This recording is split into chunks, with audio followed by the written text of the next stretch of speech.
की जर या ठिकाणी एक दिवसीय लाक्षणिक उपोषणासाठी आम्ही बसलो आहे। भारतीय मीडिया फाउंडेशनच्या अनुषंगाने आम्ही या ठिकाणी जे काही काळाबाजारी होते, जे काही भ्रष्टाचार होतोय, जे काही अनधिकृतरित्या कामं केली जातात, अनधिकृत मी यासाठी बोलतोय की कोणत्याही स्वरूपामध्ये जनतेला ही कल्पना नसते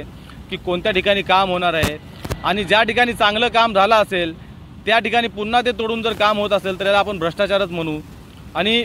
ज्या ठिकाणी खरंच कामाची गरज आहे, ज्या ठिकाणी गटारीची समस्या आहे, ज्या ठिकाणी खरंच पाण्याची समस्या आहे त्या ठिकाणी या प्रशासनामार्फत स्थापत्य विभागाच्या मार्फत आणि पाणी पुरवठा विभागाच्या मार्फत या ठिकाणी काम होत नाही। आणि खेद गोष्ट आहे की नवी मुंबई महानगरपालिका सपशेल फेल ठरते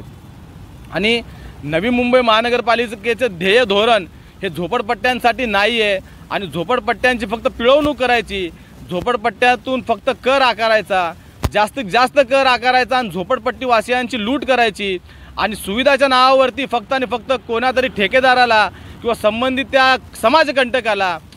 त्या समाजकंटकाचं घर भरायचं, ठेकेदाराचं घर भरायचं आणि काही चेले चपाटे असतील फक्त त्यांची घरं भरायचं, एवढं काम ही पालिका प्रशासन तुर्बेड विभागाच्या माध्यमातून केलं जातं आहे। अभियानामध्ये वेगवेगळ्या अभियानामध्ये वेगवेगळ्या स्पर्धांमध्ये नवी मुंबई महानगरपालिका पहिल्या क्रमांकावरती, दुसऱ्या क्रमांकावरती, तिसऱ्या क्रमांकावरती येते, तर झोपडपट्ट्यांमध्ये नवी मुंबई महानगरपालिका कुठे झोपली आहे का?